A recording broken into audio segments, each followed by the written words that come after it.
You're listening to Pitch Perfect, the podcast, not the movie. I'm your host, Nate. Joining me is my co-host, Josh. You might know better as the lead motion capture performer for Muncher in Ghostbusters Afterlife, a movie that will exist. And we are also joined by our guest for this season, our good friend, Sonny. Hi. Hello. Hello. Yes, I was Muncher. Originally it was going to be called Snackler. Mm-hmm. We went to Muncher, and Sonny was my understudy. A lot of use my Yeah, sense. no, I wasn't. Is Muncher here with us? Can we talk to Muncher? You have to get out the Ouija board. I guess he is a ghost. He was like a guy who was a muncher in life, and then he died. It was okay. The perennial question is, was Slimer a man? Was Slimer a human person, and then he died and he became Slimer? Yeah, imagine a world where Rudy Giuliani died. He's already Slimer in real life. Exactly. So I guess that's true. I've never seen him eat a bunch of hot dogs, but I can imagine him doing it, and I don't like it. Okay, we're not here to talk about Ghostbusters Afterlife, surprisingly, even though that movie baffles the crap out of me. We're here to talk about something else. What are we here to talk about? Oh, am I supposed to say it? Yeah. Oh, we're here to talk about. Throw it to you. This is the third season of Pitch Perfect, the podcast, not the movie, and of course, we're talking about Pitch Perfect, the movie, not the podcast. And this is our final episode of this season. Yes. That's number 4. There's been 4 of them. Yes. There will be 4 of them. Once they hear what we have to say, they're going to immediately greenlight Pitch Perfect 4. Yes. But for those that are not in the know, it is claimed that after a lecture, William James was accosted by a little old lady offering up a seemingly ridiculous counter theory to his proposal that the Earth revolves around the sun. That instead, the Earth moves through the cosmos of the back of a giant turtle. In turn, James asked, if your theory is correct, what does this turtle stand for? You're a very clever man, Mr. James, she would reply, but it is simple. The first turtle stands on the back of a second larger turtle, which stands directly under him. And just like an Akka cascade of turtles, so too does Pitch Perfect the podcast, not the movie, now currently rest its focus on Pitch Perfect the movie, not the podcast. Welcome to Pitch Perfect the podcast, not the movie does Pitch Perfect the movie, not the podcast does Pitch Perfect the podcast, not the movie does Pitch Perfect the movie, not the podcast. My co-host and I, and our lovely guest who's been here this whole time, talk about the films contained within our namesake movie franchise, Pitch Perfect, and how things may continue down a better road in the future. I got through the whole Pitch Perfect thing, and I fuck up on namesake. Yeah, it's chaos theory. You never know what's going to go wrong. So we watched all 3 of the extant Pitch Perfect movies, which are, of course, Pitch Perfect 2, and Pitch Perfect 3. And now we're going to take their subtitles. They don't have. Do they have subtitles? They don't have subtitles. We've talked about this before, right? I don't believe they have subtitles. Okay, if you were going to subtitle them, what would you subtitle them? Because I think Pitch Perfect 1 I don't think needs one because it's just Pitch Perfect. Yeah. Well, you could call it Pitch Perfect Origins if you needed to. I would Pitch Perfect 2. I think the pitch is back. Yeah, well, in the trailer it says "We're back, pitches." That's not a great. It's not the subtitle, but that's like a tagline. Yeah, and then so the pitch is back. We're back, pitches is very funny. And then I think Pitch Perfect 3, you could just go Pitch Perfect International, or the last pitch. The tagline for Pitch Perfect 3 is "Last call, pitches." That's a bad tagline. Yeah, like we're back, pitches. It's Pitch Perfect 3 and the Hendersons. That would be great. Write that down. But we're back, pitches. Like that kind of makes sense. Like we're back, bitches is a thing people say. Yeah. What was the tagline for? Last call, pitches. Last call, bitches. Like last call, sure, that's a phrase, but it's like it is not in the popular lexicon often followed by bitches. You know what I'm saying? Yeah. Anyway, so we watched these movies, and now we're going to take what we learned from them, and we are going to pitch the perfect Pitch Perfect movie on the season finale of Pitch Perfect. The podcast does Pitch Perfect, the movie. We have to pitch the perfect Pitch Perfect movie. That's the gist of it. That's what we're doing here. And we're going to take everything we've learned from the movies we watched, all the Pitch Perfect movies, and put it together, mix it in a bowl, put it in the oven, set it for 350, bake for about 50 minutes, and come back with the perfect Pitch Perfect movie. But if you don't want to stick around and listen to how the sausage gets made, if you just want to skip ahead to the already finished dessert that is our perfect pitch, there'll be a timestamp in the description of wherever we post this, whether on YouTube or Anchor, and you'll be able to click that and skip ahead to the perfect Pitch Perfect movie that we will deliver. How do we want to start this thing off. I think we start off just by going quickly over our essentials. We've talked about them a bunch, but what we have decided over watching 3 separate Pitch Perfect movies, what is essential between all of them? What is the connecting tissue such that we could use that to pitch a perfect Pitch Perfect movie? Sure. Yeah, let's go over the essentials list. Josh, you have a computer in front of you. I do. So first essential is a cappella singing. Yeah, I mean, I definitely think that, like, if we're reviewing them here, I definitely think that's essential because that is the entire premise of the movies. Yeah. We don't need to discuss that one. They're definitely going to be a cappella singing. It's going to be essential to the plot of the movie. Yes, that is our hat and vest of the season. Then the second essential we've decided is Rebel Wilson's Fat Amy. Everybody loves her. Sometimes her jokes are funny and sometimes they're not. But she adds an essential spice to the movie. Though, again, this is one of the more tenuous ones where I'm like, if you really want to, like, try and convince me that we don't need Fat Amy, then I can be convinced. But you're going to have to work for it. Okay. And then the next essential is just commentators. So not necessarily the characters of Gail and John from the previous movies, but just commentators in general. Yeah, I definitely think that in any kind of, like, we've talked a lot about how these are essentially sports movies. And I think in anything like that, you need somebody there to contextualize the action, to set up the stakes, to explain what's happening.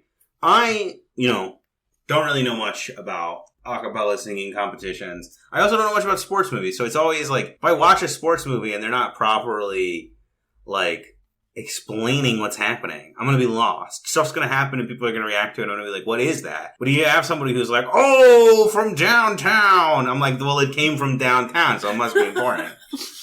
It's exactly how that works, Nate. Good job. Next thing is rivals. We need an important rival in this movie. Yeah, oftentimes the story needs an antagonist. I would say most of the time. Okay, so in Pitch Perfect 3, there is an antagonist, but there's not a rival of the Pitch Perfect group. Who? Yeah. John Lithgow is not the rival. I would argue that it's almost the reverse of what you're saying. Okay, there's an antagonist and there's a rival. They're two different people, but the rivals are not antagonists and matter very little in the movie. Yeah, but you just compared them to an antagonist. Yeah. What? No, yeah, I know. But I'm saying that's part of a problem with Pitch Perfect 3. Okay. It's like they set up the other bands. Right. And specifically Ruby Rose and her, whatever her band is called. Evermoist. Yes, Evermoist. How could you forget that? Well, I was going to say some kind of vagina pun. I mean, yeah. As their rivals, but they don't really matter at all in the story. Yes. Yeah. Well, there really wasn't that much story happening. This is true.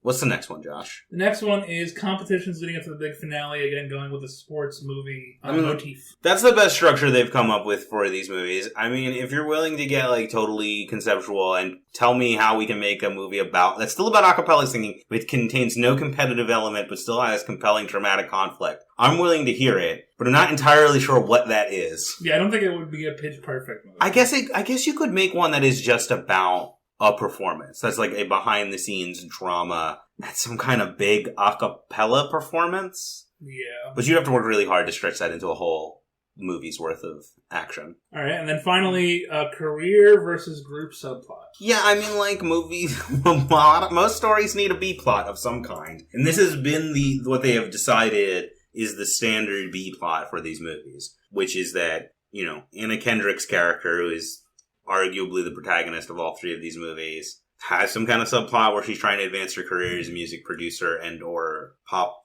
star on her own. They kind of at one point are like, she's just like a pop star. Yeah. Like, that's sort of the resolution of 3 is like, being a producer is boring. She's just going to do a big performance at the end. Yeah, pretty much. So that is what we've deemed essential. Hey, is that really it? That is really it. That's very short compared to the other That seasons. is, yes. I believe I brought that up in our last episode. So that's 1, 2, 3, 4, 5, 6 essentials. That's it. Now here's the things that we have deemed not essential, but can keep in mind and how we might incorporate into the movie. First and foremost is the riff-off. Mm-hmm. It's a recurring element. It's increasingly forced as the movies go on. But it's there. It's there, and it could have been cut out of the last 2 movies and probably would have been fine. Then we have mashups. Yeah. Not necessarily essential. Movies have a weird relationship with mashups, because mashups are like the silver bullet to defeat the singing werewolf. There's no singing werewolf. In one. Maybe there should be. But it's like the mashups are their it's their trump card. And then in 2, it's like mashups are not enough. we have to write an original song about an umbrella. And that's Flashlight. A flashlight. Flashlight? I don't know how you Flashlight. combined it with Rihanna, but a flashlight. I mean, they probably perform Umbrella at some point, and it just They got don't. mixed up. They don't? Did you even watch these movies with us? They 100% do. No! It's, okay. Not well, once. Wait. there's no way No. they don't. They don't. I don't think Not a they do. single time. Okay, I'm Googling No Umbrella. Pitch Rihanna Perfect. cover. Even, like, outside of Umbrella. They don't do Rihanna. It's kind of weird, actually, to think about it. But they don't do it. They do S&M. Do they? Oh, yeah, they do S&M in the first one, in the first mashup. Anyway. But they don't do Umbrella. Whatever. A flashlight is an umbrella that protects you from the dark. No. Which I believe is a lyric in that song. What you're hearing now, listeners, is Nate's brain damage from the 2 first seasons of this podcast, where we decided to kill ourselves with Ernest and Pauly Shore movies. Anyway, so they have to perform an original song in 2, but then they go back to mashups in 3, right? Not really. No. 3 is the one where they stray away from mashups and do just straight up covers. Yeah, I guess 3 is they more also cover. Outside of barely, the riff-off. like, singing's not really a big old part of 3. But she gets a looper pedal at the end, and that's kind of a big deal. Yeah, I think the thing in 3 is they decide that action movies are better than original songs or mashups. Yeah, so I'm surprised there isn't an original song in all of the movies, because you'd think that they would want to try and get that, like, Oscar. I feel like if Pitch Perfect is going to win any Oscar, it could probably take original songs since there's so much singing in them. What's the Oscar for music? Is it a Grammy? Oh, great. Yes, you mean the Grammys are the awards for music. That's what I was saying. Anyway. That's the cheat code, right? The cheat code into EGOTing is original song, because you can essentially win you all of them. Yeah. Okay, so that is that. And then also, the last maybe thing that we're going to keep in mind is just Anna Kendrick's Becca. So yeah, she is the main character, arguably, of all 3 of these movies. Less so in 3 than in the other 2. But even 2's got Hallie Steinfeld, who is, they're like, setting up as like, the next generation. She's Anna Kendrick, too. Yeah, and then... No, she's not. No. They want her to Hawkeye. be. They want her to be. She's going to be Kate Bishop. Yeah. The superior Hawkeye. Yeah. Anyway, yeah, so I don't know. She's in all these movies, but we have every time talked about, like, she doesn't really need to be. Obviously, she needs to be in the first one, because the first one's about her. She's the face of these movies, though. Yeah. Yeah, but is she the heart and soul of these movies? No? No, I would argue that's Rebel Wilson. Okay, well, those are our... oh, wait, there's one more thing on here. It's written in small handwriting. So, did you write this in? Jew jokes? Oh, no. Please. No. No. No Jew jokes. We can actually, I think we can cut those out of the 4th one. Yeah, I think maybe we don't have those in the 4th one. But even though the Pitch Perfect movies think Jew jokes are essential, we will not do that. No. Good to know. No, it's it's not. that you guys are standing against Jew jokes. I would never do that. That makes it sound like I would. Now I'm sounding suspicious. My I would never do Jew jokes shirt is raising a lot of questions that are answered by my shirt. Well, should we pick a different target, though? Like No. Mormons or something? No. No. Oh, okay. I think you need to get out your Mormon shirt, If Nate. there's one thing I want Pitch Perfect 4 to teach everyone, is that you don't have to be mean to be funny. Okay, that's That- kind of that counter goes to the Yeah, that goes of against Pitch the Perfect. other 3 movies. But we will try it. Okay, and then, so that is all the essentials and stuff we want to keep in mind. We can talk about our high and low points for the series, which are the things that we, firstly, in high, aspire to recreate in some way, and then low, avoid at all costs. Sure. So, So what is the season high point? right now, the season high point is the puke scene. Beautiful, Yeah. perfect. That- From Pitch Perfect 1. This is a great... Can you explain that, Nate? Sure. So, every sort of movie like this, there has to be that kind of moment where they have the falling out before things reconcile at the end of the movie. And what they managed to do, in a real feat of filmmaking in Pitch Perfect 1, is to combine that emotional scene that is important for the structure of the plot with some rip-roaring gross-out humor by having one of the characters, when she reaches her breaking point, puke everywhere. And then people roll around in the puke. Well, just one person rolls around the puke. I thought it was more, honestly. They fight, and the puke is there as like a threat. Like, oh no, don't go in the puke. And then Lily falls in it, and she makes a puke angel, and it's awful. Awful. Yes. And that's something that we aspire to create something similar. It's a very funny scene. I laughed very hard at that scene. Mm-hmm. And then the low point of the entire series, the thing that we want to avoid at all costs, is the underwhelming finale of Pitch Perfect 3. Yeah, Pitch Perfect kind of ends with a sigh. The thing we're rooting for her, I guess, to accomplish, and that she does at the end of that movie is impress DJ Khaled. Yeah. And now she's opening for him at other events.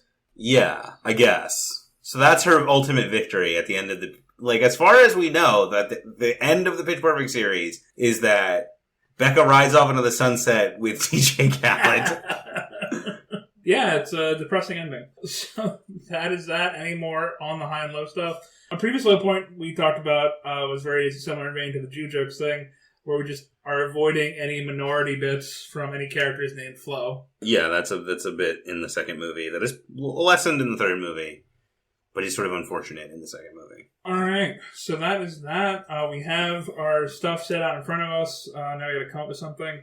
In previous pitches, we've talked about being like sort of like having the idea to like cast whoever we want, and like having an idea of like using a similar sort of budget thing to what the other movies would have, but straying away from like insane ideas that would be like crazy. Yeah, I feel like the casting thing, like, I don't think casting really matters all that much. Not necessarily. From what we're doing. Unless there's something where it's like really part of the idea is that it has to be the specific one. If we're like... Right. Like when we pitched the Pauly Shore movie, Pauly Shore had to be on. Yeah. Or if it was like part of, something like Twins, right? That's a movie where like the premise is it's Arnold Schwarzenegger and Danny DeVito, and it does not work with other people. This doesn't work with them because they're not twins.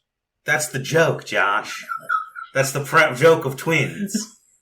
Is that Danny DeVito is a very tiny man, and Arnold Schwarzenegger is a big boy. Anyway, if we had something like that, where it was like, this joke is essential, and it really does not work unless it's John Lovitz, then it's like, then fine, sure, we'll discuss casting. But I think for the most part, we don't really need to go into specifics like that. Unless we're talking about John Lovitz. Unless it's John Lovitz. Also, on the going crazy point, you remember that this series about an a cappella group turned into, hey, I'm gonna do some ninja shit on a boat and explode it. Yes, so that is something we need to avoid, because that was a problem with Pitch Perfect 3, where it did something cool, but it was against the nature of the movie. Nope, it's not a problem, and we should do more of it. I mean, the boat stuff is kind of the best part of that movie. Well, speaking of that, I actually wanted put aliens in this one? Challenge ourselves.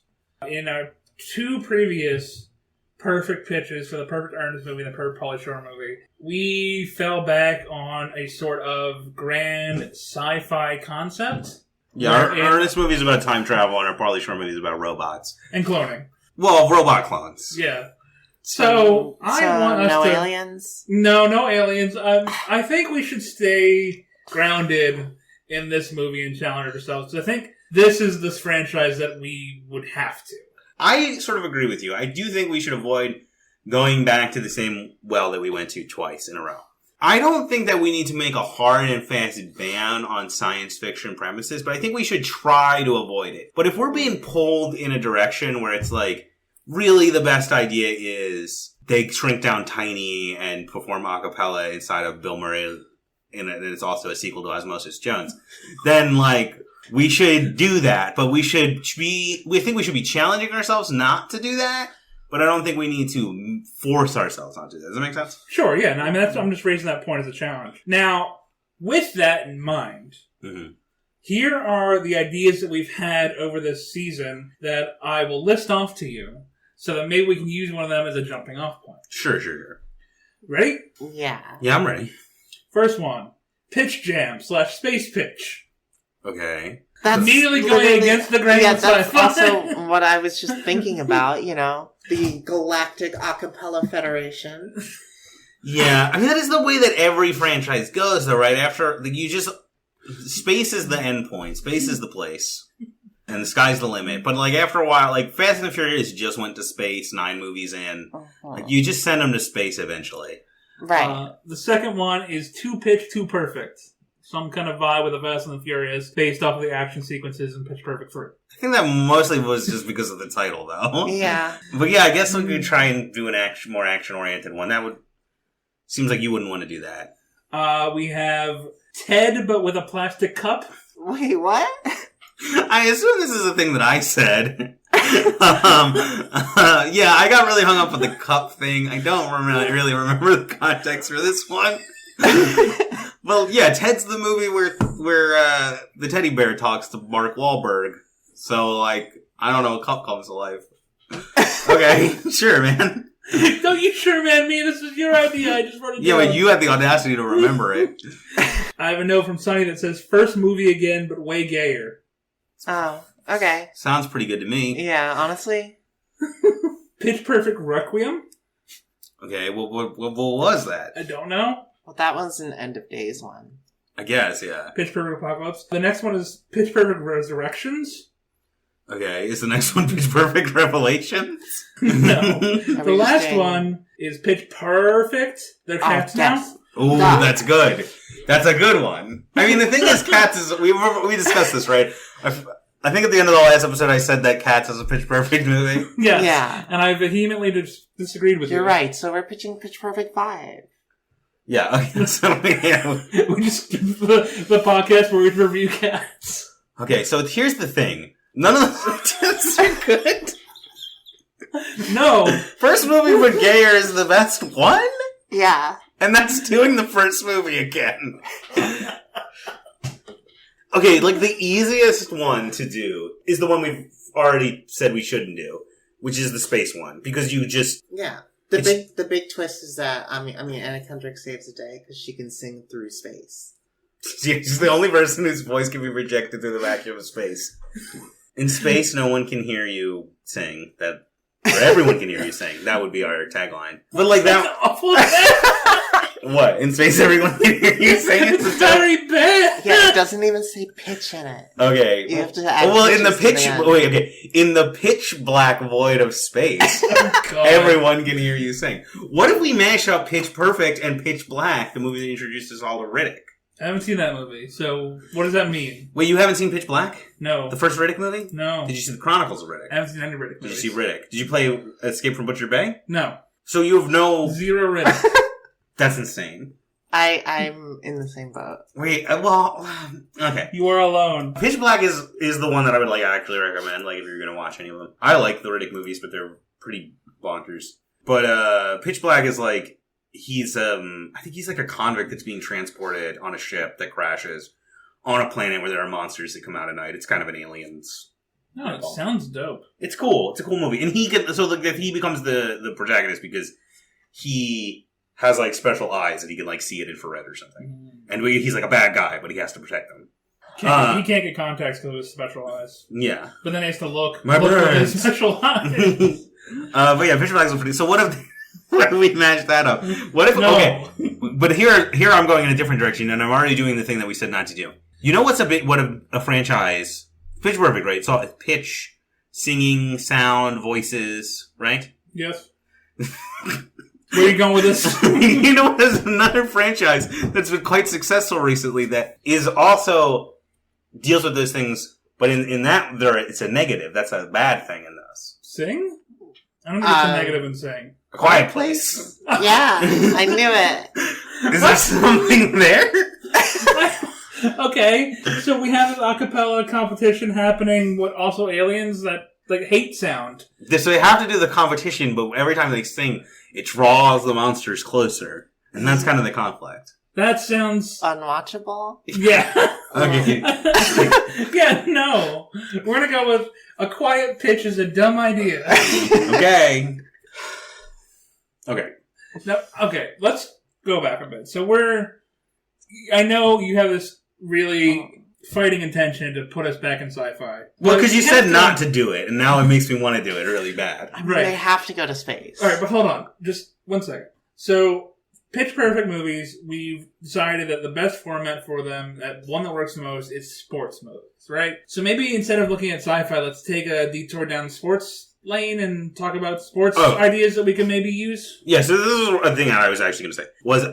I do think the two options actually are the space option, which doesn't necessarily literally mean space, but the like bigger, broader, heightened stakes. Better, faster, stronger. Better, well, no, not necessarily any of those things. Other route is the opposite, where we go inward, and we pull back and refocus. And, smaller stakes, more intimate, back to the competition, and that would require, I think the real difference between those two is like, option 1 allows us to keep the same characters, essentially, because we're upping the stakes and heightening the zaniness of the scenario. Option 2, I think, necessitates a new cast, because you can't really, it's not satisfying or believable to move these characters backwards. It doesn't have to be an entirely new cast, but the singing group will have to be a different cast. Yes. I think we've talked a lot about how we would be interested in doing a new cast. And I think, no offense to, the actresses that were in the first cast, they're fine. I particularly love Brittany Snow and a lot of things she's in. But I think a new cast is probably better. Just in general. And maybe we keep, a few people, have a cameo from Anna Kendrick or have Rebel Wilson. But I think we'd probably be much better off with just a new group of characters that we get to learn and build from, and it could be Pitch Perfect Legacy or some shit. Yeah, so that provides us a very clear, path, where it's okay, so the setting is, we're back in college. Right. The conflict is, the overarching conflict is singing competition again. Mm-hmm. So what we need to come up with is, who are these new characters? What is their emotional conflict and goal? And how do we get them invested in the competition in a way that matters to anybody? Also without just doing the first movie again. I had an idea about this that delved from your comment about the first movie. So, Speed Racer is a movie where everything's up to 11. Okay. Because the whole world revolves around Speed Racer. Mm-hmm. What if, because of the way the Bellas exploded out from this college and did amazing things on their own and created this whole standard for a cappella singing, the school that they originally started at is now obsessed with a cappella stuff, and every extracurricular activity is a cappella stuff, and it's the whole school's insane, just like your ideas for the first movie. Okay. Alright, well, I got lots of ideas. Okay. So, obviously, it's a multiverse. And Pitchverse. The Pitchverse, and it's the Bellas against the Bellas against the Bellas against the Bellas. So into the Pitchiverse. Another thing that we've repeatedly tried to have pitched on this podcast for both Pauly Shore and Ernest. And you just, without listening to our episodes, you just brought it up naturally. I love it. Mm-hmm. That would be interesting. Sounds difficult. And again, I think it relies on a sci-fi feature that we probably want to stray away from. What's your next idea? I forget. You said you had a bunch of ideas? You can't tell me you have a bunch of ideas and then just give me one. Okay. Do you really forget? Hold on. You sounded so confident. I can do it. I believe in you. I believe in you with my whole heart. So, I don't know. They were mostly jokes, and y'all just kept talking. I mean, did you listen to my list? They're all jokes. Yeah. Tell the jokes. No, but I forget.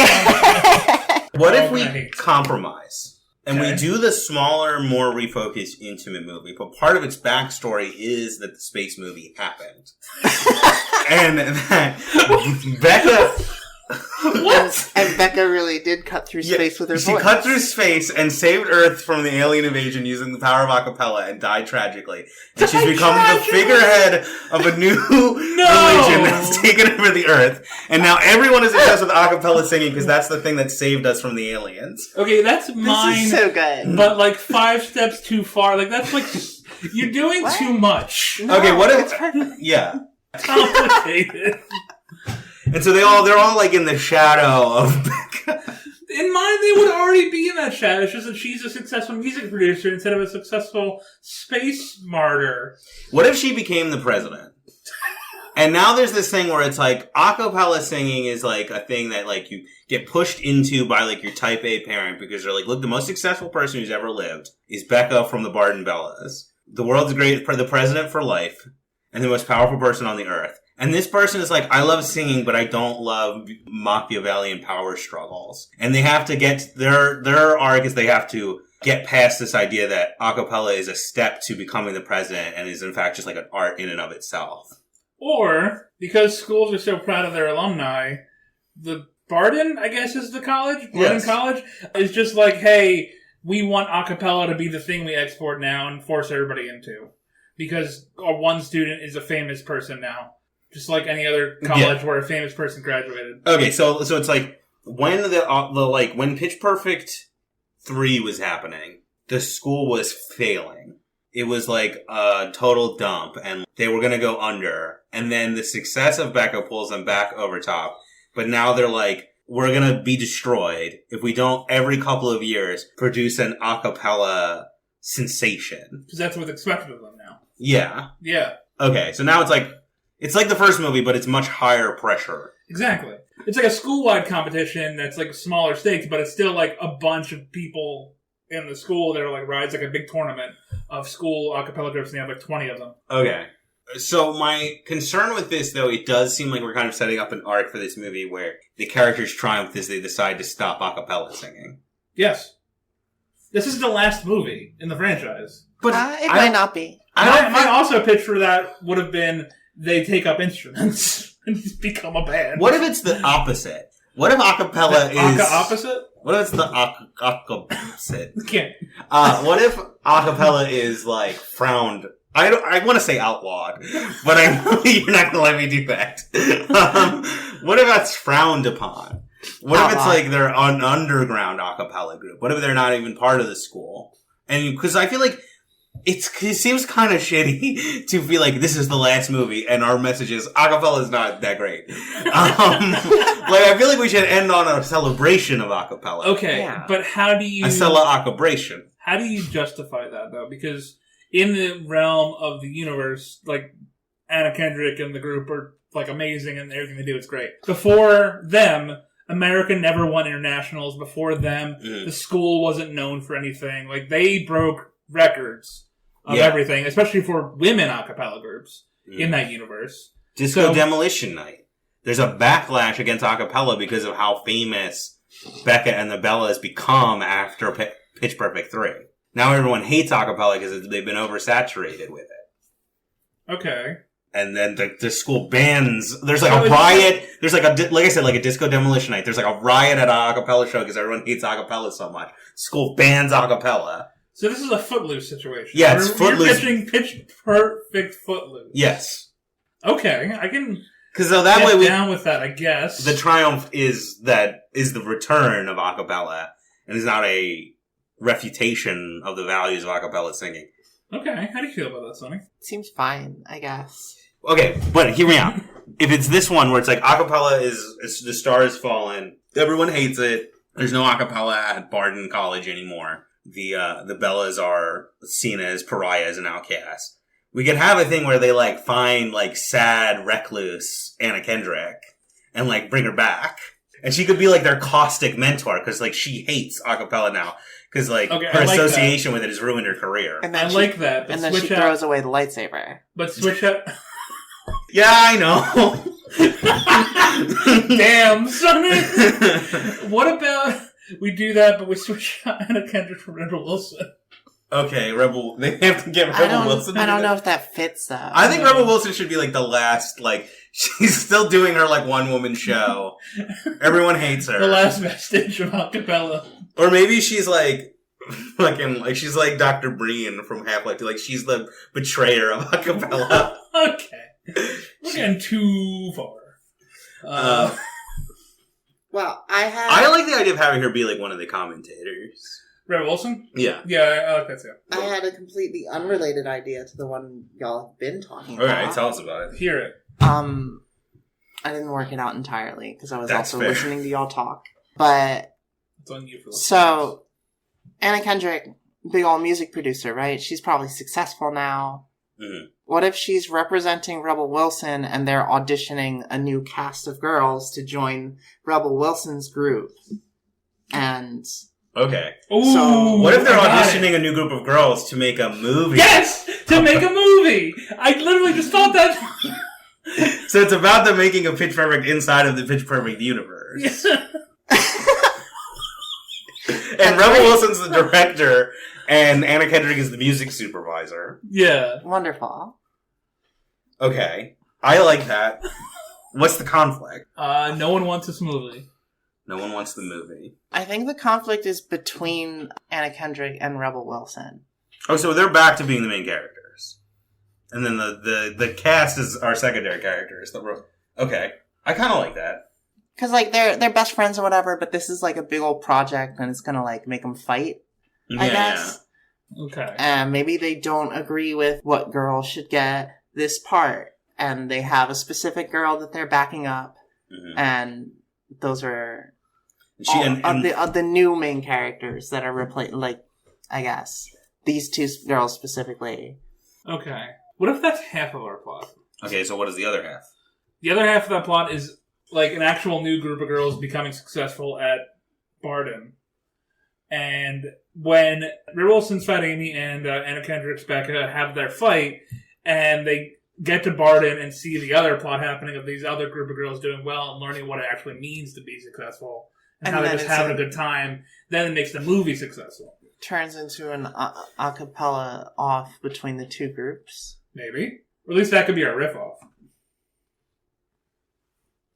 I think we're getting too complicated again. Maybe that's my fault. I don't know. I mean, I figured the riff-off would be an easy way to be included with the audition stuff. Riff-off for the auditions. Yeah, or you could even have it be like a thing where while they're making the movie, they're like, you're too, like, stiff. You gotta loosen up. Here's the thing we used to do. Let's play this fun game. So this is a meta-commentary on the Pitch Perfect movies. As a franchise. Yeah, so maybe the conflict is that, like, Becca wants the movie to be more true to the real experience and like a Pitch Perfect movie. And Fat Amy is like, let's put spies and explosions in it and send them to space. Yes. And she, like, keeps, like, blowing the movie up into, like, these crazy proportions. And there's, like, a scene of, like, them, like, singing in space. And it just doesn't... We're not actually going to do this. The connection immediately appeared in my mind about Rebel Wilson trying to get to sing like she was in space. You know what's really great about this idea? Is that we can still do the Anna Kendrick's voice cuts through space idea. Like, that's an idea that Amy has in the movie. Okay, cool. Yeah, and then it's like, maybe we could still have the thing where they go and they see, like, whatever the current version of the Bellas are or whatever, and then it's like... They remember what's actually important. Yeah, and Fat Amy's like, okay, so let's cut out most of the space stuff. Leave one scene where your voice travels through space. Yeah, and maybe, like, I don't know, what's going on with Becca? Maybe she's like, maybe it's like two things, right? Like, it's like, she's like sugarcoating it. Like, maybe it's, we do kind of comment on the, like, she's like making them nice, and it's like, we were jerks to each other. Yeah. And then it's like, when they go to see the thing, it's like, Fat Amy sees the performance, and then Becca sees, like, some behind-the-scenes thing where they're having a conflict, and she's like, oh, you know what? We were mean to each other. Yeah. So let's make a movie where they're mean on Earth and not nice in space. I'm kind of digging this. Do we think this is in vein with the Pitch Perfect movies? I don't know. I mean, I think I like this idea a lot. Is this what we want to center our pitch on? I think it's the best one that we have so far. Does this carry the spirit of Pitch Perfect? Outside of Essentials, do we feel that this plot line that we're coming out with is in vein of the same movies? Well, it's still got the whole competition thing going without us having to redo the whole competitions that they've already done. Right. Yeah. Like, we have already seen them do those competitions. This is still a competition feeling thing while being. It's got the career stuff. It's got acapella singing. It's got Fat Amy in it. Yeah, that's like all 6 things. So, like, I think we pretty much got it. Okay. So our Pitch Perfect 4 is going to be about them trying to make a movie about themselves. So, like, at the end of Pitch Perfect 3, right, Becca is assumedly going to become very successful, like all of those opening acts for DJ Khaled that we all know so well and can name off the top of our heads. Yeah. And Fat Amy is rich now, right? Yes. Yeah. Because she realizes that she has the thing. So maybe she's financing the movie. That's why there's all this room for conflict. It's not like they're working with a studio. Mm-hmm. It's like she's financing the movie, and we realize that she... Like, later throughout the movie, we realize that she misses all, like, the girls, and that's why she's doing this, and, like, there's a deep sadness within Fat Amy. Okay, sure. Is there a director, or is Fat Amy the director and the producer? I think she's the director and the producer. Unless we want to bring back more of the cast, because we could bring back Brittany Snow's Chloe for something. What if we bring back Lily to be the director, and that's why the conflict is between these two characters that aren't the director, because the actual director is too quiet to hear what she's saying. She's not quiet anymore. Satan left her body. Well, Satan comes back. We can't do that. Off screen. Back off screen. That is the title. We have a cold open where she touches a cursed idol, and then it cuts to the rest of the plot of the movie. I don't know. I feel like Fat Amy could be the director. I don't think there's anything wrong with that. Yeah, that's why the movie sucks. Becca the writer? Or is you great. said she's the music producer. Okay, but why does she have so much say over the plot and tone of the movie? Because she's Becca. part of it, right? Yeah, I guess she's also, just... they're like best friends. Yeah, I guess it's just that she keeps seeing these things and then going to Fat Amy and being like, hey... Yeah. And then the whole joke is like, you're just the music producer, why are you coming over this? And she's like, I thought we were friends, that kind of thing. There's no friends in Hollywood. In independently produced movies about acapella groups. Okay. She's probably more than just the music producer, because this is a movie that Fat Amy's making, and Becca's her best friend. Yeah, no, she's like doing this thing for the movie that like Kendrick did for Black Panther or Beyonce did for like The Lion King, where it's like your next album is going to be the soundtrack to this movie about you in college. So it's like a big thing. It's a big thing for her career too. Okay. Fat Amy's like, I'm going to become a movie mogul by making this movie about myself. Okay.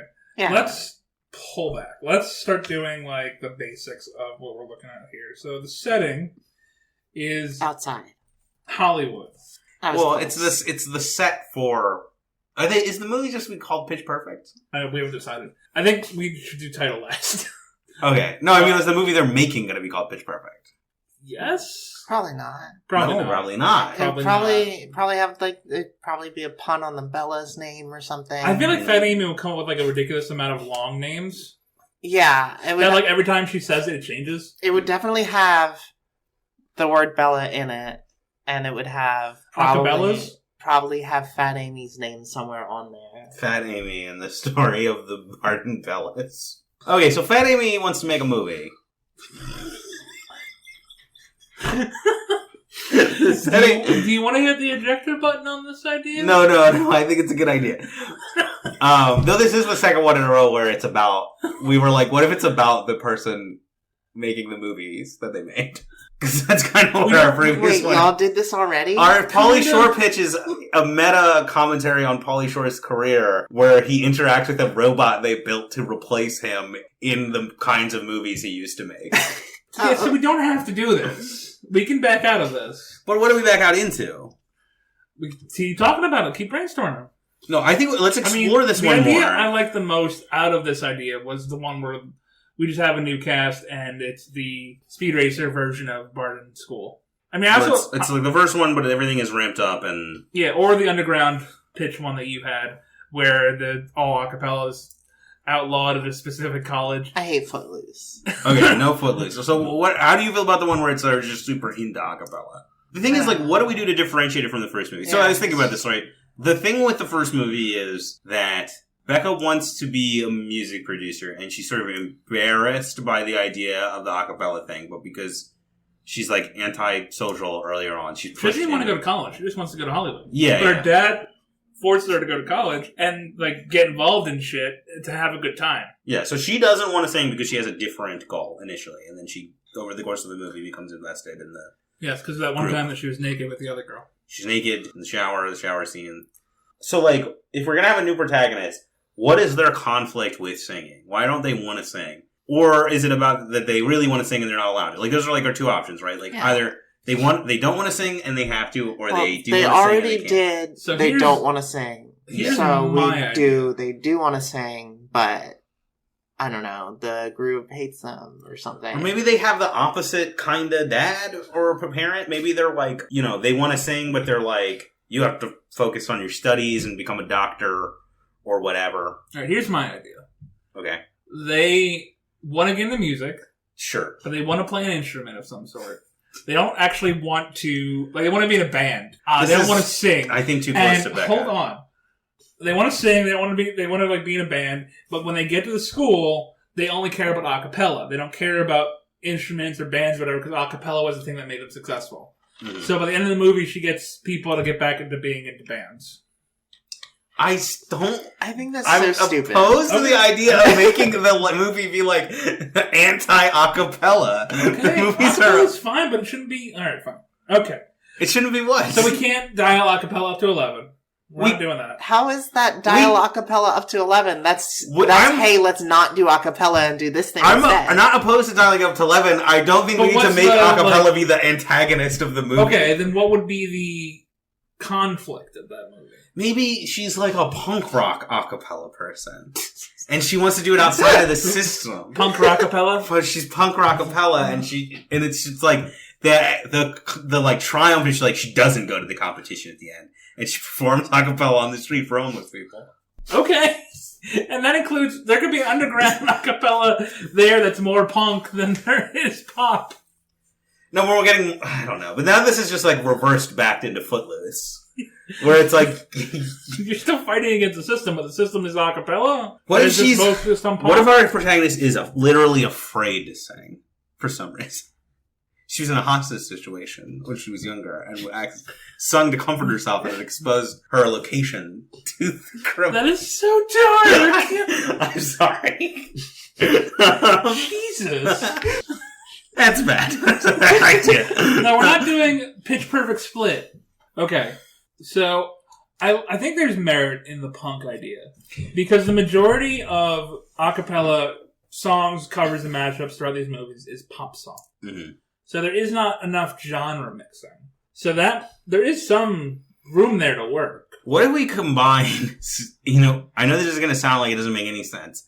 What if we combine the pro and anti-acapella ideas into one Okay. premise? Okay, so Becca and the Bellas get really popular after the end of the third movie. Yes. Barden College becomes this hotbed for acapella. Okay. The dean is a very serious person. Okay. And as the college gets more and more taken over by acapella, decides that it's distracting from people's studies and bans acapella. All of the clubs are actually acapella groups also, but in secret. So, like, math club. They have to pretend to be a math club in order to not get busted by the dean, but they're secretly an acapella group. They were Okay. already acapella groups, though. No. They were in the riff-off in the first one. It's just like a bunch of random groups of people all filling that pool area. That's true. Yeah, but there was, like, sockapella and, like, stoners. In I mean, the, they in the weren't riff-off like, they section, there were weren't like so math many club. people. It wasn't like math club or anything. I'm So pretty we- sure there was. Whether or not they were also acapella groups in the first one, we ramped that up. So now they're all private. They're all secret acapella groups. Acapella is frowned upon at the school. Our protagonist wants to do acapella, but can't because, why can't they? Because Stage everybody else is fright. doing it in secret. Stage fright. Stage fright. They're suck. the daughter of the No. anti-acapella dean. They suck. They suck. Yeah. Okay. So our protagonist is someone who's bad at singing. Yes. Okay, I like that. That's good. Okay, we don't need to do the weird secret thing. If our hook is No, we just can do both. if we need to, but we're putting lots of hats on top of hats. Okay. If So- our hook can just be it's pitch perfect, but now our protagonist is bad at singing. Yeah, and then like yeah, the that's end of the true. movie, That it's like movie's just kind of already done then. A little bit. What do you mean? I mean, if it's just pitch perfect again, but she's bad at singing. Well, I mean, it's like pitch perfect in that it is a movie about a acapella group at a college, but our protagonist is bad at singing. So they're bad. She shows up. She wants to sing acapella. Why? Because is she inspired by Becca? sure. Okay. She's really That's bad why at... she looks exactly like her. She looks exactly like she's played by Anna Kendrick again. But Anna Kendrick has like the smooth. Yeah, we've Evan Hansen her. And she's bad at singing. Because that's the thing, right? Like, okay, Becca's good at singing, but doesn't want to do it initially and has to be cajoled into doing it. This person's bad. They want to do They it. want to do it, but they are constantly turned down. Okay. What changes? What actually what happens after they get turned down where they're like, that keeps the movie going so they're not just a sad person?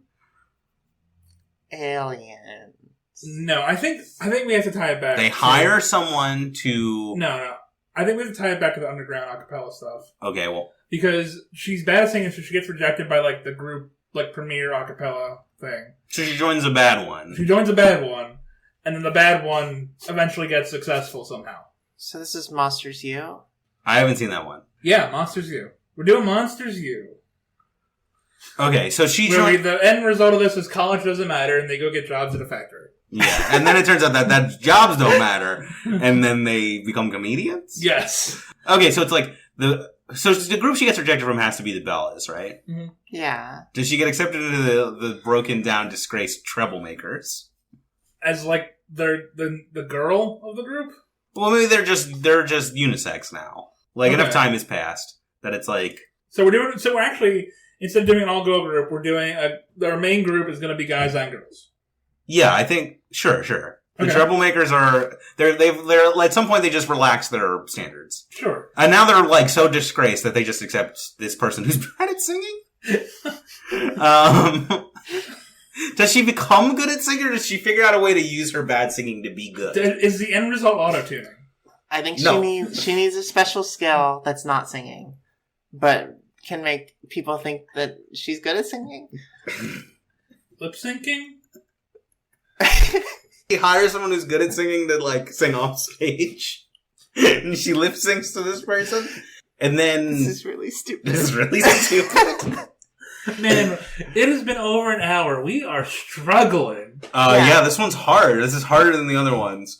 The thing is, it would be really easy if we could just do space pitch jam. But I know that's really seems like a crutch at this point. I honestly think the best one so far has been the movie. Okay. I like the movie one. Okay. So we've talked about like how our previous stuff is like sci-fi-ish, and we already did meta one. We're cool with doing another potential meta one? Yeah, I think that's fine. I don't want to fall into like a... We've done 2 meta ones. We've done 2 sci-fi ones. So we just won't be allowed to do meta for the next one. Alright, so let's go through our central characters, right? We have Fat Amy and we have Becca. Those are our 2 returning characters who are important in this. Yes. Again, I question settings. Hollywood? Sure, yeah, man. I mean, Yeah. it's the set of the movie, I think, is our main setting. Okay, so Fat Amy has Music become producer? very rich because of the thing she got from her dad. Or from her mom to counteract her dad. She's got that secret bank account. She's really rich. But she hasn't really accomplished anything. Her, like, Fat Amy Winehouse shows have stalled out. She's not doing those anymore. They were never really that successful. But she's got the wealth. And so she wants to make this movie to make herself feel like she's accomplished something. Yeah.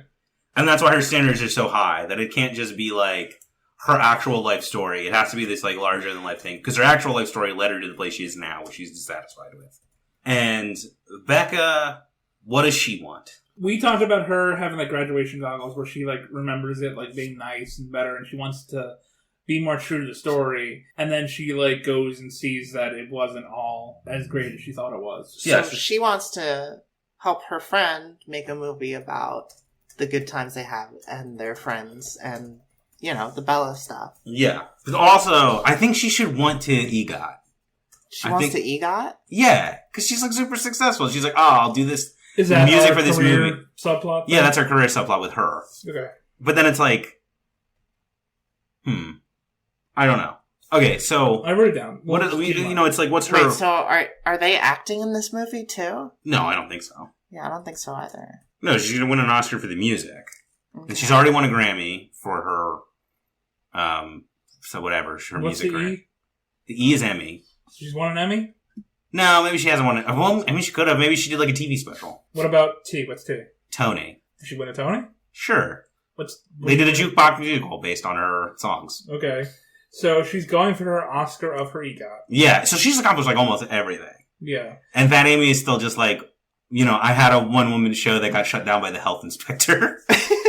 So awful. That's 100% a joke they would No, make. I know. Yeah. It's just like it's sad. Okay, so then Becca like comes in like with this career in mind. She wants the movie to be more down to earth, where they just don't go to fucking space and Yeah. do crazy shit, and have the movie make sense. Yeah. Maybe like Fat Amy's like totally lost it. Maybe she's like, It's just insane. not insane, but she's like, she hasn't done anything, so she just like does a lot of weird shit with it. Maybe she's like, we'll actually film the movie in space, and she's like doing like weird, like rich person, like Elon Musk shoot your car into space type stunts. And she overcomplicates every single aspect of it. Yeah. Which leads to a big fight. Mm-hmm. Okay. So last time the last 2 times we've done this, we did 7-point plot structure. I think we should probably just do that again because it's worked pretty well. You did mention you had another. Yeah, I did. I'm lazy and I didn't really do the work that I said I was going to do. Okay, let's go back to 7-point plot structure then. Sonny, are you familiar with that at all? I know the number 7. Yeah, well, that's good. That's half of it, or I guess a third of it. It's just like it's a way to structure a story. It centers around like 7 like key points where the plot changes. We're just going to go through them. I'll explain them as we get to them, and we'll figure out what they are for this movie. All right, we're starting off with the hook, the character's starting point. So the hook is that Fat Amy wants to make a movie. Yeah, the hook is also supposed to be the opposite of our eventual resolution. So it's Fat Amy wants to make a movie that is incomprehensible and insane, and is in conflict with Becca's more grounded artistic aspirations. We have to have like the whole cast, like the casting is a big part of this because that's like the pitch perfect competition part of this movie. So maybe we could start the conflict there, where it's like Fat Amy wants to cast people that are going to make her look good. Right. And like Becca wants to cast people to give them a shot at like, oh, these are like the next up and coming people. And Fat Amy's like, I want like Charlize Theron to play me in the movie. And that's like where their conflict. Charlize Theron come on in a fat suit. That's like where their conflict starts, and like with the casting, and like Becca gets the people she wants to be casted as like extras, so they're like there on set. Okay, hold on, we're getting ahead of ourselves. So the hook is Fat Amy wants to make a movie that's insane and against Becca's more grounded goals, and it's a movie about we went back to the Meadowell. And then the next one is plot turn 1. So what is plot turn 1 against that? So plot turn 1 is where the events that set your story in motion and moves you from the beginning to the midpoint. It introduces the conflict, and the character's world changes. This is where this is where they meet the girls that are auditioning. Mm-hmm. And what is the conflict with the casting, though? I mean, it's that Fat Amy likes one person, Becca likes another person to play like the main role. Okay, yeah. I think Fat Amy hates all of them and wants to just try to get like the original people from the Bellas to play their own characters. What if she hates them and she wants to CGI in versions of themselves to play the main characters? Yes. And so it's like when they show Fat Amy filming the version of the movie she wants, it's just a bunch of people in like mocap suits. That's really funny, but like we are looking for competition and rivalry, right? Yeah. Yeah. So I was just saying maybe Becca gets the people that she wants to be cast, who should actually be the cast, as like background extras or something. So they're both there on set. Okay. I don't know. This is not how movies work. Okay, let's dial it back. What is the conflict? I don't know. We're gonna abandon this and go to something else. Maybe Fat Amy shouldn't be the antagonist. We're making Fat Amy be the antagonist. Maybe she should just be there and be funny. Yeah. And we have somebody else who's the antagonist, who's like a Hollywood executive or something. Okay. What is you want to be super meta and make Elizabeth Banks? What is it? Like her character from the previous movies? Like that's where her career has become? Also director of Pitch Perfect. Maybe. What is the competition element you're thinking of? I mean, it was basically just them auditioning, trying to get the part, and I guess I was thinking those girls would be bigger. Yeah, maybe there than okay. Y'all were. Maybe they're our protagonists. Maybe this Fat Amy Becca conflict is in the background, or maybe not in the movie at all. Plot. Okay. Well, kind of. I mean, it's like the main plot, but not really what we're focused on. Okay, so maybe... I'm lost. Am I deleting all the things I wrote? I think maybe the movie's not about making the movie. Maybe the movie is about an a cappella competition, and the prize is you get to be in the movie. And then we can cut occasionally to Becca and Fat Amy being in conflict, and that's like our career subplot. But it's like not really part of the main plot. Oh, okay. So Becca convinces Fat Amy that there should be a tryout for OG, like Bellas from the college to be in the movie, but are new Bellas as general. So there's a competition happening at the school that leads to whatever a cappella group wins that competition is going to be the cast of the movie.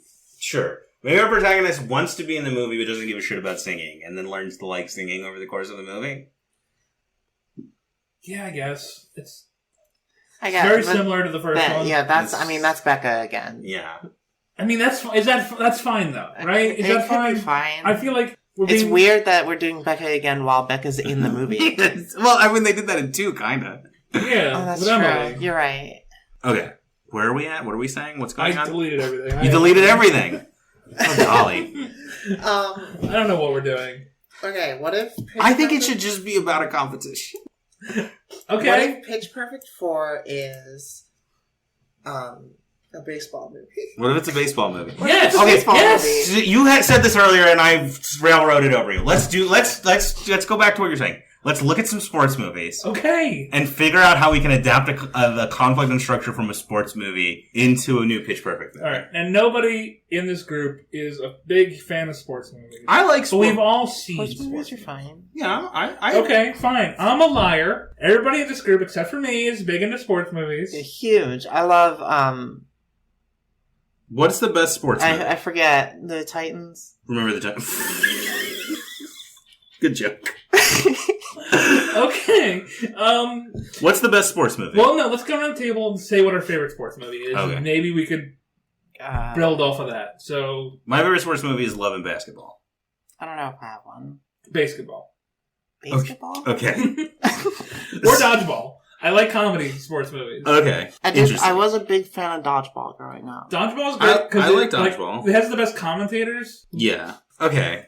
So, I don't remember the plot of Dodgeball. I know that they're a scrappy team and they're up against a big corpo team that is Ben Stiller, Yes. who may or may not also be his character from Heavyweights. Yes. But other than that, I don't really remember what the plot structure of that movie is. He's being audited and they fall in love. Okay.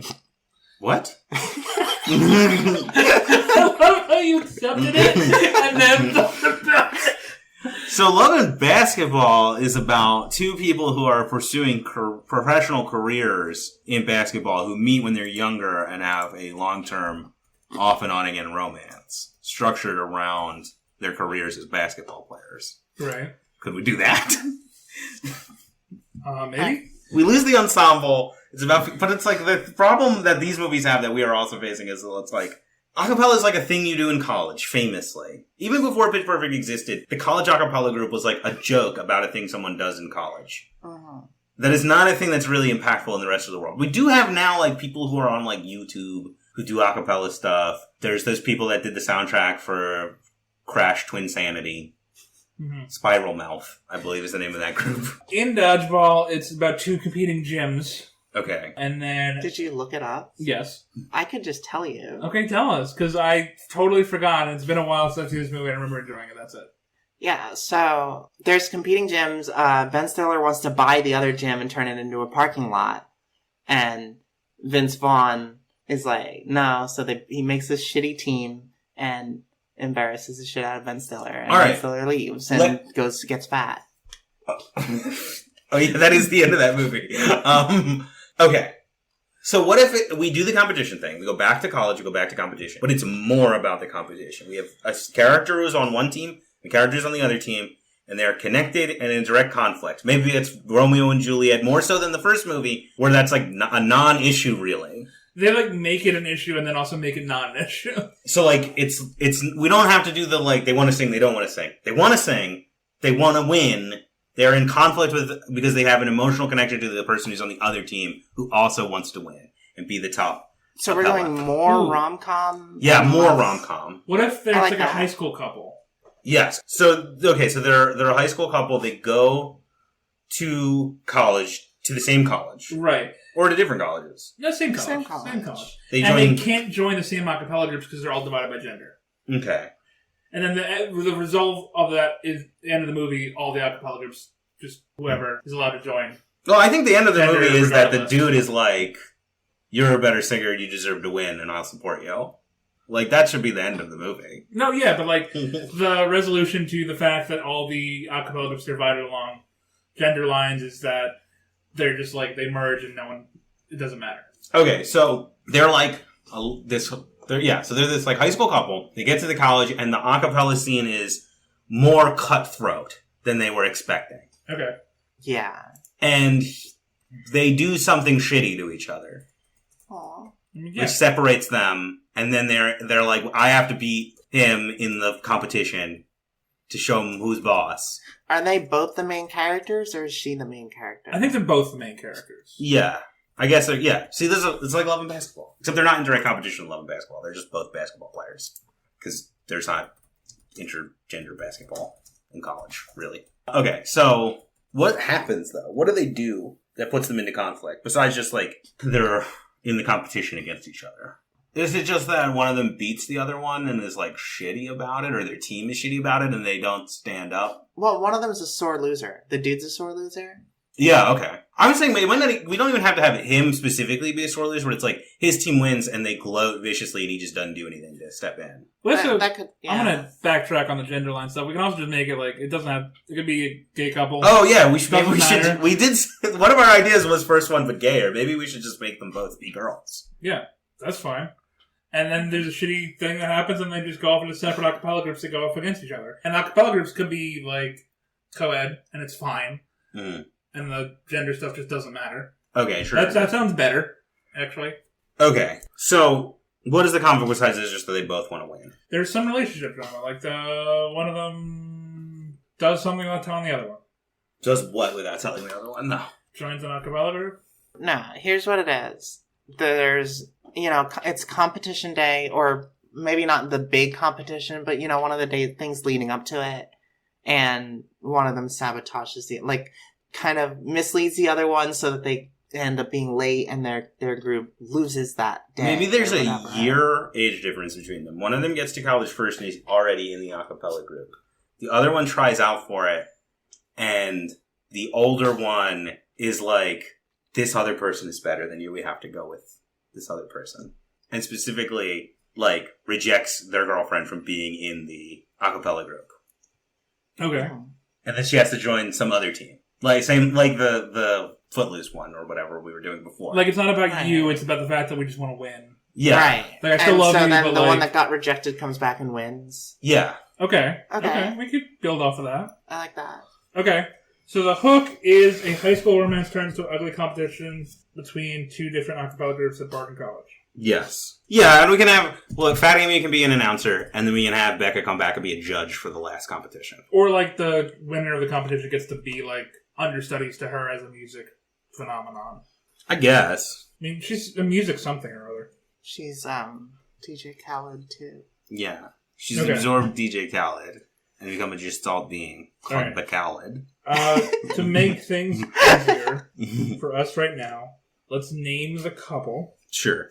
And figure out who's what. So we're going to do a two-girl couple? Yeah. I mean, that makes sense. Let's come up with... We're so good at coming up with names. Let's do it right now and come up with some names. My first thought was Angela. Angela's... No. Okay. Give me a better one, Sonny. See, it's hard. It's hard to come up with names. Michelle. Michelle is You know what? fine. The name that Nate was insistent upon existed last time but didn't exist. Courtney. Yeah, okay, sure. We'll finally have Courtney. Better than Angela. Alright, Courtney. I'm looking at a random name generator. What about... these are already characters in the movies. Tatiana? Frida? I like Tatiana. Katya? Nemesis? Nemesis? Make it... I like Katya. Katya's good. Okay. One of them is 1 year older than the other one. Alright, let's make Katya. Courtney our protagonist. Okay. Okay. Katya's the older one. Katya's the older one. Right? Sure. That makes sense.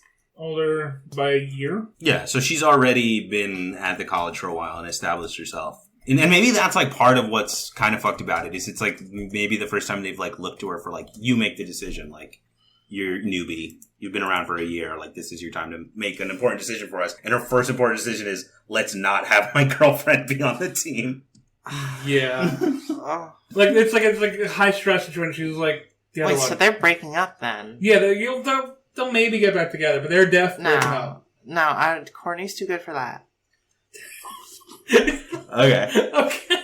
What? Yeah, no, yeah, sure. I love how we go from, I guess her name could be Courtney to Courtney's too good for that.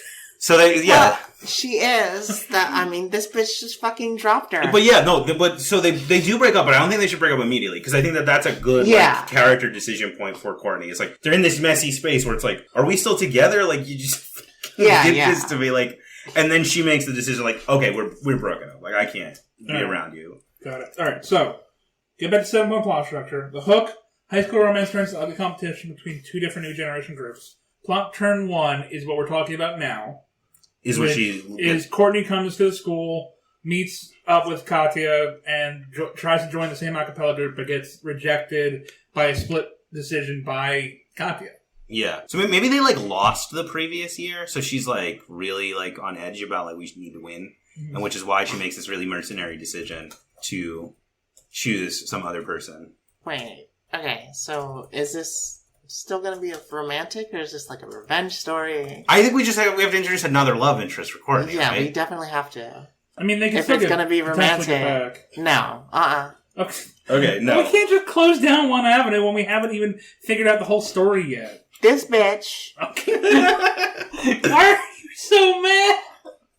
That's horrible.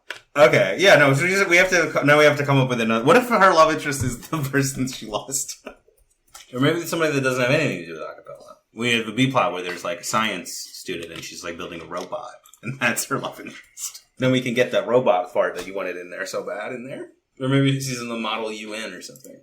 Plot turn 1, Courtney tries out for Katya's a cappella group, comes down to tie between her and another, and Katya's split-second involved decision chooses against Courtney.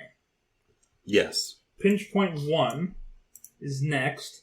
This is where you apply pressure that is often used to introduce the antagonist. Is this where they break up? I think so. I mean, our antagonist is Katya, I guess, now. I guess Yeah. so, yeah. Yeah. She sucks. She's a bitch. But so, like, this, rather than introducing the antagonist, this is where the protagonist and the antagonist just separate. So Courtney makes the decision to break up with Katya, who's, like, trying to, like paper over it. Like, no, it's like, it's cool. I'm sure you can find another group. Okay. Courtney makes a decision to break up with Katya and then joins a competing a cappella group. Yes.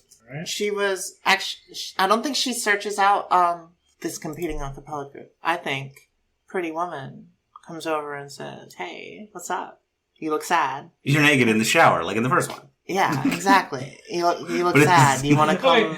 But like, And it's not... needs to- And they're not even like a group that's like trying to do the competition. They're just people that hang out and just sing for fun. And then they hear about this bitch. And then they're like, all right, well, we'll help you take her down. And so they join the competition. Okay, so it joins a group of just people who... This is how we do the riff-off, right? She's hanging out with these people.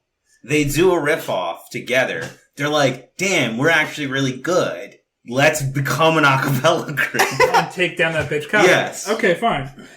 Join a group of people who are chill and want to help her feel less sad. And they do some sort of riff-off. But it's like we get back to the original. Like, it's just like a fun thing people are doing together. Right. Use some sort of riff to cheer up, and then decide... Are Katya's group the Bellas? Yes. Okay. Ooh, dark. The Bellas are the bad guys now. That's good. You live long enough to see yourself become the villain. When you're just a big group of people that doesn't contain any of the previous members. I think that's a good idea. And we had an outline what the competition is. The competition is, what do they get when they win? What were they getting in the first movie when they won? Trophy, status, money? So we just add if we want to have, like, Becca is the guest judge, and we just give them the same, like, it's the thing that she got at the end of the third movie. It's like, you can come on tour, your group will open for me. Got it. I think not come on tour. I think she, like, records them or something. Yeah, okay, yeah, sure, yeah. She'll record. That's good. Because that was the big old prize for the sing-off. Yeah. A real TV So Becca show. is the guest judge, will record winners for... So just record and produce a single for them. And cool. That's actually good, because Becca comes back and the Bellas are the villains. The Bellas don't win, and Becca is like, has to... Yeah, that's good. I like this. This is good. Okay. So, that is pinch point 1. Now we are at the midpoint. Your character moves from reaction to action. She determines she must do something to stop the antagonist. Is the midpoint the riff-off, then? No. Wait, I guess? No, wait, hold on. So, the midpoint seems like it should be them deciding to form the team. Yeah. Right, so that sounds like what we just literally just said about talked about, right? Yeah, so that's the midpoint. So pinch point 1 is Courtney breaks up with Katya and then just joins a group of chill people and hangs out with them. And then the midpoint is the riff-off. Yeah, okay, so maybe it's like, they were like super intense about music and singing, and they were like fucking like theater kids in high school. She gets her heart broken when she comes to college and tries everything. She breaks up with Katya, and then she makes a decision of like, I'm going to try and find some friends outside of this scene. And then pulls them into it when she realizes they're good at singing. Okay, yeah, sure. Yeah. So it's still like following for her making decisions. It's not just like, and then she hangs out with some people. It's like, because of that, she specifically decides to hang out with people who are not in the whole a cappella competition scene. Right, so then not and then. Yeah. Midpoint age groups joins that group of people that want to make her feel less sad, and then they do a riff off to have fun, and then Courtney's like, we should get back at Katya. Yeah. Maybe she's I don't know. Or the pretty new romance interest that you were saying is like, that was her idea.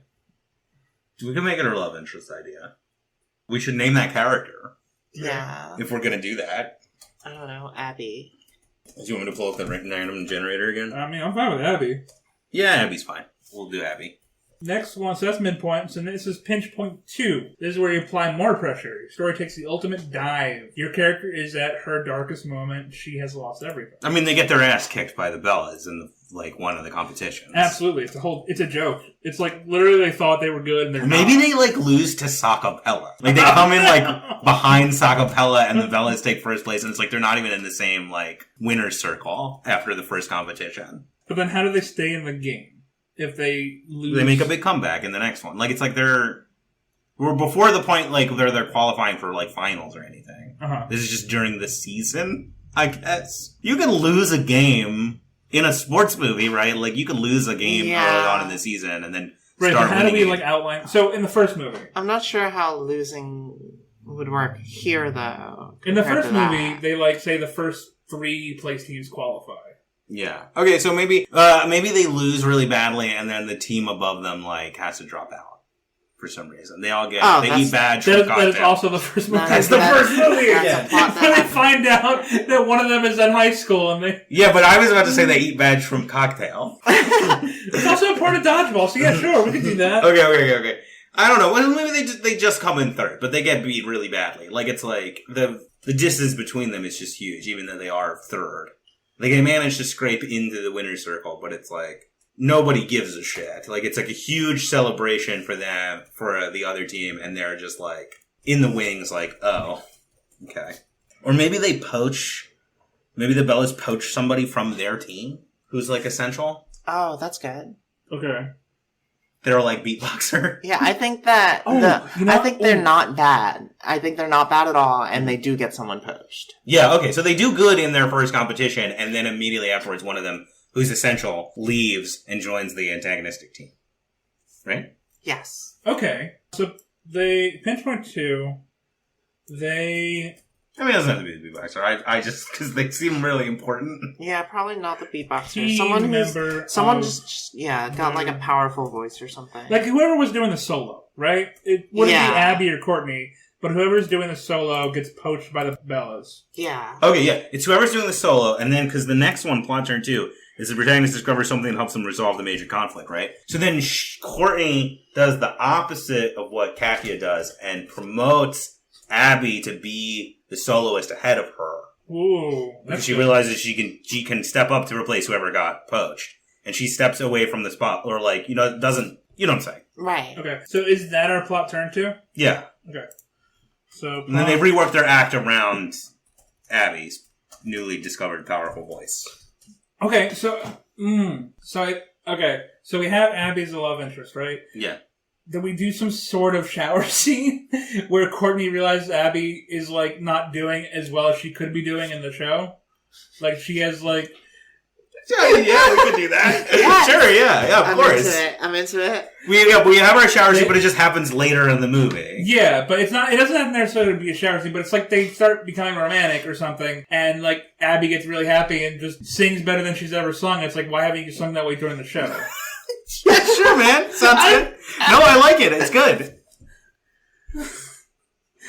You keep laughing. We have a better idea. No, because it's funny. It's funny. It's good. Alright. Gotta have a shower scene. So maybe the reason that Katya rejects her in the beginning of the movie is because she's like, maybe somebody's literally like, she sounds like you, but like better.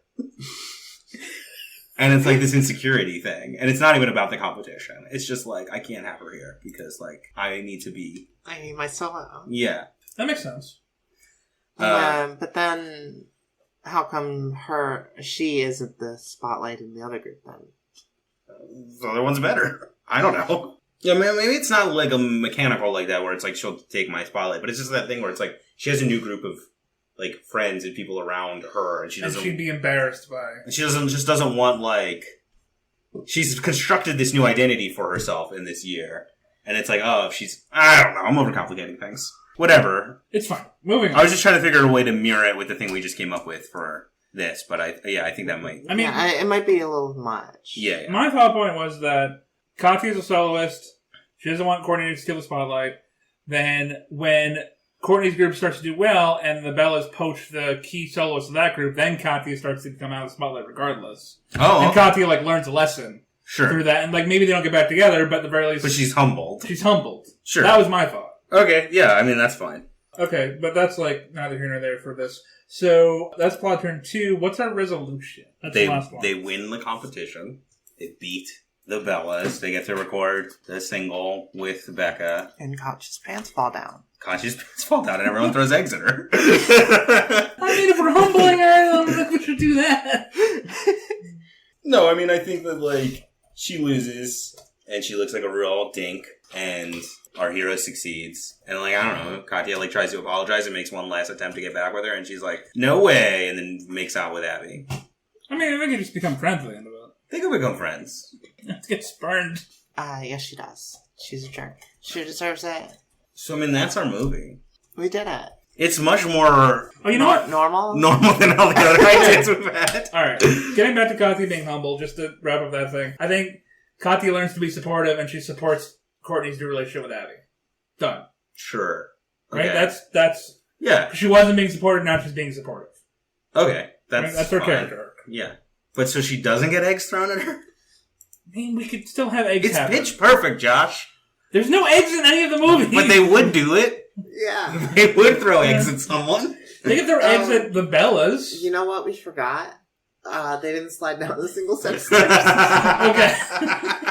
Yeah, obviously they do that at the end. Alright, well this is like the main points. We'll come up with details as we go along. My one detail is that the sliding down the stairs at the end is actually cut in pieces throughout the whole movie.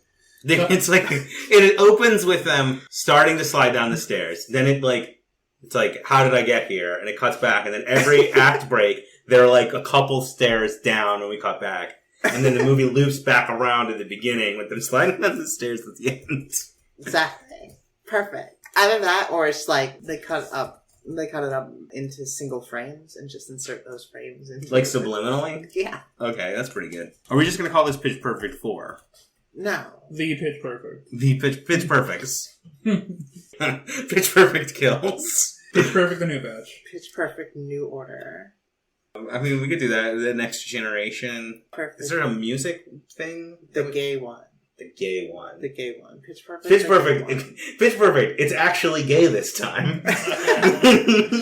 Is there a music term for like doing that implies renewal or new or next? The next verse. Pitch Perfect. The next verse. A new key. Pitch Perfect key change. I mean, key change isn't bad. Pitch Perfect modulations. That sounds like it should be like an anthology. That's a Matrix sequel. Or we could just call it Pitch Perfect 4. I like key change. Okay. That's fine. I mean, titles Unless are... we come with something better. We'll come with something better, maybe. Okay, so we've plotted out the movie. Yes. We need to come up with the name of the group that will oppose the Bellas. Okay, this is gonna... We gotta come up with a... It's gotta be a pun name, right? I guess the Bard and Bellas is not a pun name. That's the weirdest thing about these movies. Doesn't have to be a pun name. Not the weirdest thing. But it is a weird thing about these They're movies. the only one that's not a pun name. Yeah, literally every other group's name is a pun name. What if they're the non-stops? Yeah. Bring back the non-stops. I like it. No, you hated the non-stop last time. Alright, come on. They should be a pun name, though. Because if the Bellas are the antagonists, then we should maintain the rule that the Bellas are the only one that don't get a pun name. Yeah. Okay. What are some music terms? Or singing terms? Notes. Notes. Chords. Chords. No. Didn't you take music theory or some shit? Yeah, so? Why do you not know more music terms? I know plenty of music terms, but you're saying, hey, think of music stuff. Yeah. You're not doing it. There's a lot. So name stuff and maybe we'll pick something. Adagio. Is there something with that? I mean, that means the music should be played slowly. I mean, it's got to be an a cappella pun. Yeah, sure. Okay. So just take a cappella and make that something. Okay, crocapella. They're all wear crocs. I mean, that's pretty close to Sacapella. Yeah. Doctor-pella. Aka hello. Nailed it. Aka hello. No, maybe. Look, what are the other names of teams? There's the Treble Makers. Yeah. DOS Sound Machine. Sacapella. The Tone Hangers. The Tone Hangers. Is there a better tone pun we could come up with? Tone. Zone. They're called the demilitarized tone. Classic Nate bringing the army back into the series. Voice. Is there a pun with voice? Choice. The moist. Yeah, there it is. Moist. Moist is perfect. Just moist? Wait, the antagonist... Well, I guess not even antagonist. The other... Yeah, ever moist. Yeah. So I guess it can't be moist. Pitch. What are words around? What if it's a baseball pun in their baseball team? That would be bad. They do. The taglines make use of rhyming pitch with bitch. But are there other words to rhyme with pitch? Mitch. Stitch. A pitch in time. Is that a name for a band? No. I'll put about a pitch in rhyme. I mean, that's good. Okay. What about... Come on. We can do this. Why is this so hard for us? Tremolo is a word. Tremolo. The Tremoloners, because they were outcasts first, and then they formed a team. The Tremoloners. The Tremolone Wolves.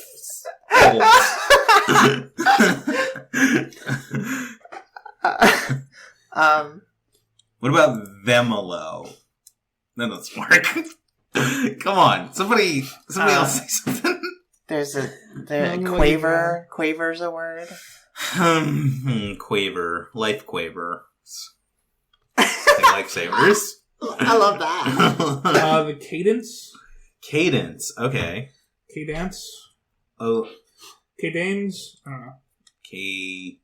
Cadenza. Cadenza. Let's see how music terms. What's the word that ends with K that we could match up with cadence? Is there a word that ends with the sound K?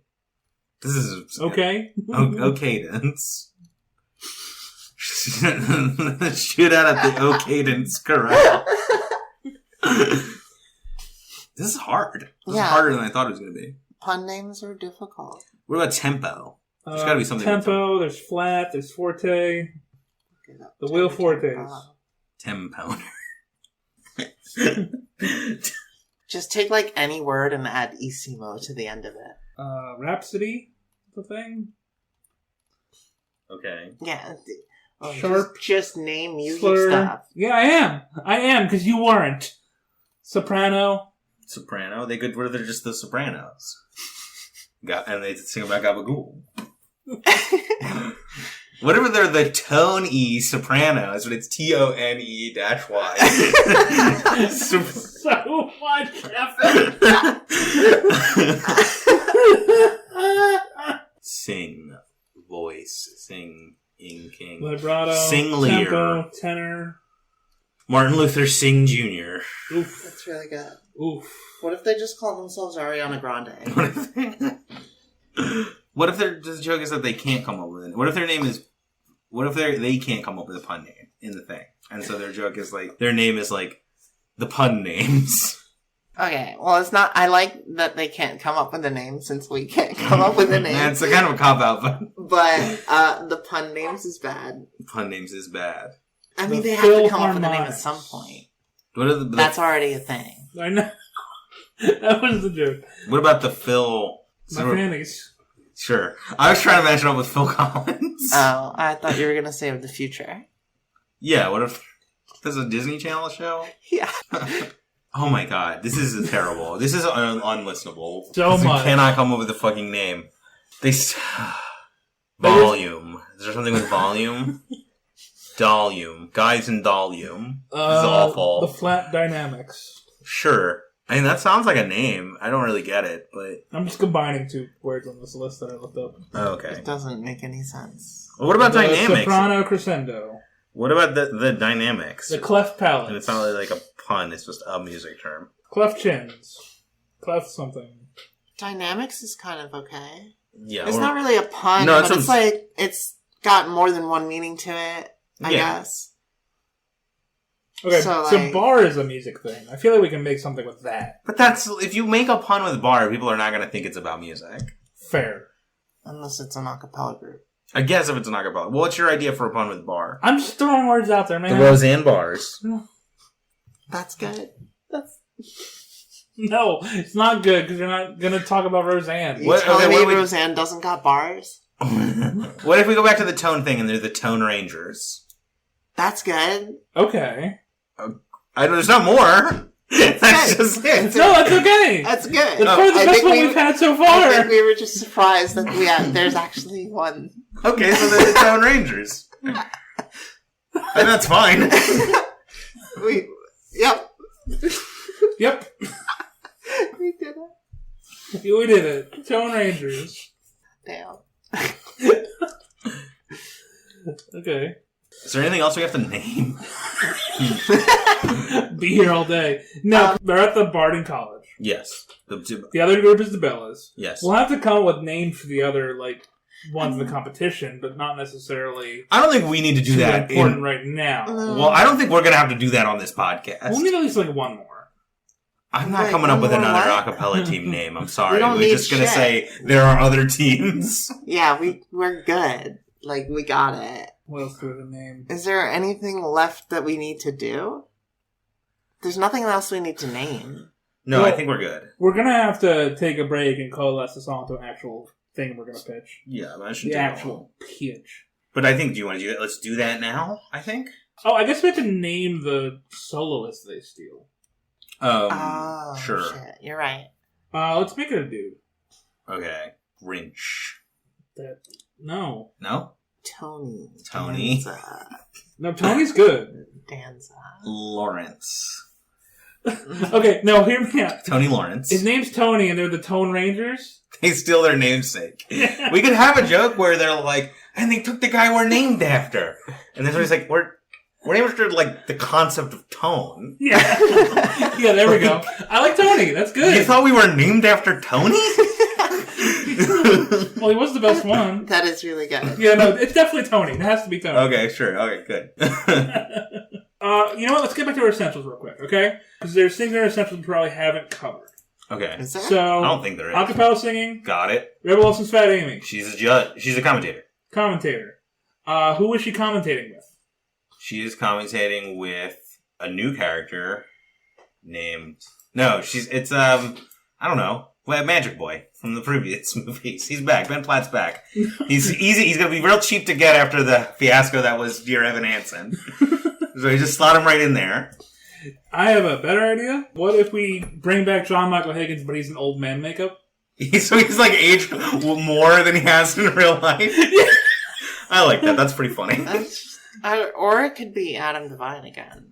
And he's an old man makeup. Sure, he could be an old man makeup. I did say I wanted him to be in rougher shape when he showed back up in the second movie. Yeah, it could be Adam Devine. I think that makes sense. And then there's this tension there, right? Because they're exes. Yeah. Adam Devine, but he's bald now. He's got a hook hand. He's just been through the ringer. So why would they agree to be commentators together? For the money. Yeah, they both need money, and they're just stuck with each other. Yeah, Rebel Wilson has done a lot of Fat Amy's done a lot of gambling in between the third and fourth movie. We could even have a joke where she bets on some weird sport. Okay. She used her money to resurrect Slam Ball and then lost all her money betting on Slam Ball. We're missing a career versus group subplot. I think we've realized that because Becca is not our central character, that's not actually essential. Well, we don't have any, subplots. But the romance is the subplot. So we're switching out the career for the romance? Yeah. Yeah. Okay. Commentators, rivals the Bellas. Yeah, we got that. And then competition leader, the big finale, we kind of have that. We definitely have that. What do you mean we kind of have that? That's the structure of the movie. We didn't really outline the tournament, but yeah. Well, I mean, we've outlined the parts where it's important when they win or lose. Right. Okay. Then I guess that's all we need to do, because the only thing we haven't covered is career versus group subplot, but we're changing it with romance, so I guess that's fine. Yes? Yeah. Yes. Okay. So then I think we're good here, so we'll just pause the recording and we'll come back with a fully formed, wonderful pitch.